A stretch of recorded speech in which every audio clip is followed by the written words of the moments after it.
Pak, hari ini saya mau wawancara sama jenengan tentang praktik pengambilan keputusan yang selama ini dijalankan di SD Ndok 2, terutama untuk kasus-kasus yang di mana nilai-nilai kebijakan saling bersinggungan atau untuk kasus-kasus dalam etika yang sama-sama benar. Begitu Pak.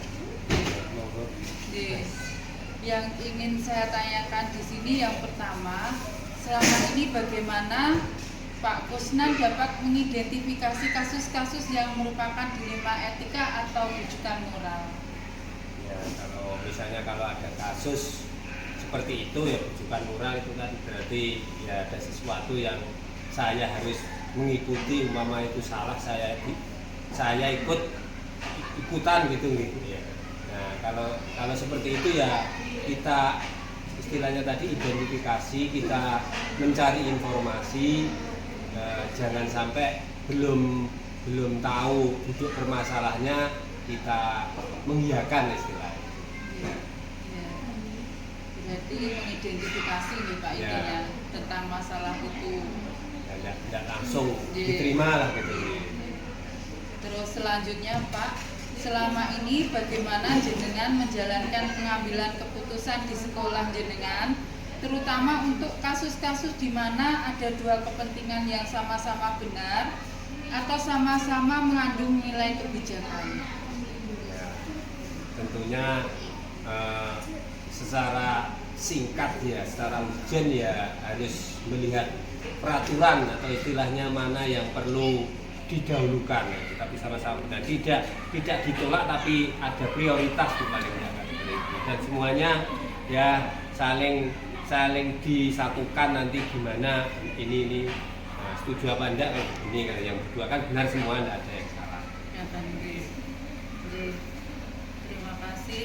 Untuk yang pertanyaan ketiga Pak, langkah-langkah atau prosedur seperti apa yang bisa Pak Kusnan lakukan selama ini di SDN Ndok 2? Nah, itu tadi kan meminta masukan dari teman-teman guru atau semuanya warga sekolah ya, terutama Bapak Ibu guru baik GTT, PNS dan sebagainya yang berkecimpung di SDN Ndok 2 ini. Jadi Pak, terus selama ini Pak Kusnan menganggap efektif dalam pengambilan keputusan pada kasus-kasus dilema etika atau bagaimana Pak? Ya, dilema itu kan permasalahan yang membingungkan ya segampangnya gitu ya. Betul. Jadi ya tetap itu Bu, karena ya mungkin ada keterbatasan saya ya, mungkin jadi saya ya itu tadi minta masukan dari teman-teman. Jadi perlu diskusi ya. Jadi hasilnya mungkin akan lebih maksimal, lebih baik. Terus hal-hal apa saja yang selama ini merupakan tantangan dalam pengambilan keputusan pada kasus dilema etika ini Pak? Ya, biasanya keinginan guru itu macam-macam dari guru. Nah, misalnya guru bapak dengan keinginannya ibu itu tidak sama. Ya, kalau misalnya permasalahannya beda enggak masalah, tapi kalau sama masalahnya kemudian semuanya minta diatasi, diayahi ya enggak. Ya itu tadi prioritas tadi Bu ya. Tapi semuanya ya sabar, gantian misalnya seperti itu. Tapi tetap kalau yang baik tetap kita jalankan bersama-sama.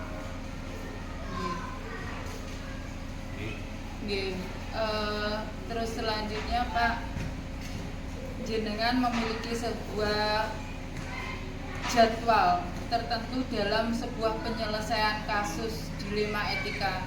Apakah jenengan langsung menyelesaikan masalah itu atau jenengan jadwalkan dulu untuk penyelesaiannya, atau bentuk prosedur seperti apa yang dijalankan selama ini di SDN Ndok 2? Kalau ada permasalahan, apalagi itu permasalahan yang sangat penting tentang etika moral, harus segera dilaksanakan. Tentang jadwal itu biasanya untuk mengantisipasi, yaitu ada jadwal sosialisasi dan sebagainya, itu bisa jadwal. Istilahnya tidak lanjutnya. Ya itu.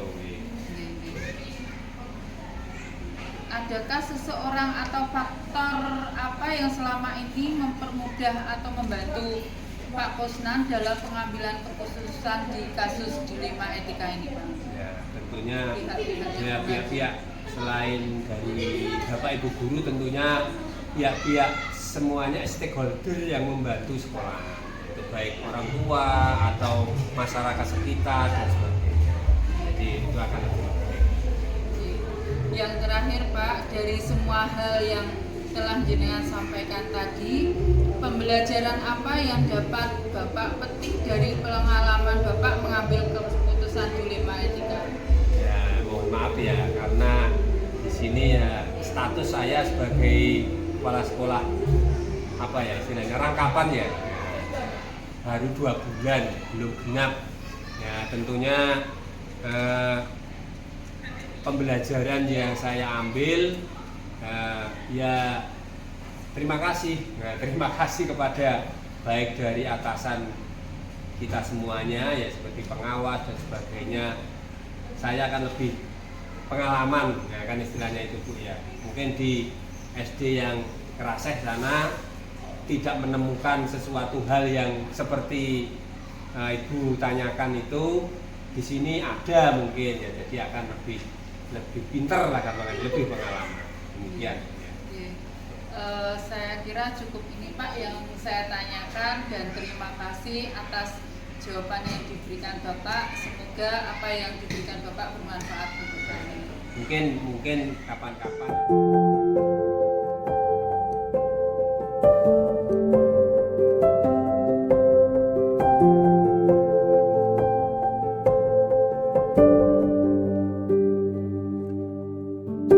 Selamat siang, Bu Lis. Selamat siang, Berna. Iya, Bu Lis, mohon maaf sebelumnya saya datang ke sini mau minta waktunya jenengan untuk saya sedikit berbincang-bincang tentang praktek pengambilan keputusan yang selama ini dijalankan, terutama untuk kasus-kasus yang dimana nilai-nilai kebijakan saling bersinggungan, atau untuk kasus-kasus dilema etika yang sama-sama benar. Jadi di sini nanti praktek apa yang selama ini dijalankan oleh pemimpin di suatu sekolah, seperti itu Bu Lis. Bagaimana Bu Lis? Bisa nggih? Oh, bisa monggo Bu Erna, apa yang mau ditanyakan? Iya. Sebisa saya akan saya jawab, insya Allah. Iya. Terima kasih Bu Lis atas waktunya. Untuk yang pertama yang saya tanyakan ini adalah, selama ini bagaimana Anda dapat mengidentifikasi kasus-kasus yang merupakan dilema etika atau bujukan moral? Oh iya, saya tak mengamati dulu ya Bu Erna ya. Suatu permasalahan yang terjadi, mengumpulkan informasi yang faktual dan menentukan suatu keputusan mengacu pada berdasarkan peraturan yang ada. Mungkin itu. Begitu. Jadi jenengan dapat mengidentifikasi itu dari pengamatan. Iya, saya amati dulu. Terima kasih. Terus pertanyaan yang kedua, selama ini bagaimana Anda menjalankan pengambilan keputusan di sekolah Anda, terutama untuk kasus-kasus di mana ada dua kepentingan yang sama-sama benar atau sama-sama mengandung nilai kebijakan? Dalam mengambil suatu keputusan harus selalu dikembalikan, semuanya pada aturan. Kita tidak jalan sendiri, jadi mengacu pada aturan. Setiap pengambilan keputusan, saya selalu menjalin hubungan komunikasi dengan rekan sejawat, memastikan bahwa keputusan tersebut benar-benar dipahami, karena selalu ada alasan di balik suatu kejadian. Mungkin itu. Terus selanjutnya langkah-langkah atau prosedur seperti apa yang bisa jenengan lakukan selama ini? Langkah-langkah yang sudah saya coba, yaitu pertama, saya akan mencari informasi terlebih dahulu ya. Terus kemudian saya akan datang ke lapangan, ke lokasinya langsung, turun langsung atau untuk mewawancarai dari berbagai pihak. Lalu setelah itu saya menganalisis untuk diambil keputusan yang terbaik, kurang lebih seperti itu. Terus hal-hal apa saja yang selama ini jenengan anggap efektif dalam pengambilan keputusan, khususnya pada dilema etika? Kalau saya merasa suatu pengambilan keputusan itu efektif apabila dilakukan dengan spontanitas, tergantung objek permasalahan di lapangan. Saya mengobrol dengan tim manajemen sekolah, jajaran wakil sekolah, dan juga guru-guru senior. Didengarkan pendapatnya supaya ada keputusan bersama. Jadi tidak cuman dari salah satu pihak saja. Terus hal apa atau selama ini tantangan dalam pengambilan keputusan pada kasus dilema etika itu apa saja yang dengan Tantangan yang saya hadapi selama ini dalam pengambilan keputusan yaitu apabila kurang bisa diterima, tentu saja kita harus bisa meyakinkan orang-orang yang terlibat dengan keputusan kita. Mungkin itu. Terus selanjutnya, apakah jenengan memiliki sebuah tata atau jadwal tertentu dalam sebuah penyelesaian kasus dilema etika? Apakah jenengan langsung menyelesaikan di tempat atau memiliki sebuah jadwal untuk menyelesaikannya? Bentuk atau prosedur seperti apa yang jenengan jalankan? Kalau saya tidak ada jadwal, tidak ada jadwal tertentu. Pokoknya harus bisa diselesaikan dengan baik dan sebisa mungkin selesai tidak terlalu lama, lebih cepat lebih baik. Begitu ya. Jadi kalau kita mempunyai masalah itu jangan langsung menyelesaikannya. Iya Bu, biar tidak ada kendala di belakang. Iya. Selanjutnya, adakah seorang atau faktor apa yang selama ini mempermudah atau membantu jenengan dalam pengambilan keputusan dalam kasus dilema etika? Faktor-faktor yang memudahkan adalah berasal dari adanya dukungan. Jadi dukungan jajaran wakil kepala sekolah dan guru-guru di sekolah itu. Terus dari semua hal yang telah disampaikan tadi Bu, pembelajaran apa yang dapat jenengan petik dari pengalaman jenengan mengambil keputusan dilema etika tersebut? Kalau saya itu lebih cenderung dari pengalaman. Pengalaman adalah guru yang terbaik. Karena dari pengalaman itu kita sudah secara tidak langsung mengalami.